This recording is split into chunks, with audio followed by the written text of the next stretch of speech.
In this video, I'm going to show you how you can update or get the latest version of Lightroom smartphone app. If you find this video helpful, I'll kindly request that you support me by liking the video and also by subscribing to this channel.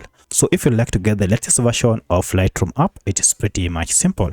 All you need to do is to go ahead and search for your app through Google Play Store and find the latest version. Now, by updating your app, you'll also be able to fix any errors as well as fix any bugs associated with Lightroom photo and video editing app. So you can see, if you search for Lightroom Google Play Store, you'll find it here. If you are on iPhone, you can search for this app on App Store. Now from here, you can see we have an update. Go ahead and tap on it, and this will go ahead and download the latest version of Lightroom app and then install it on your smartphone.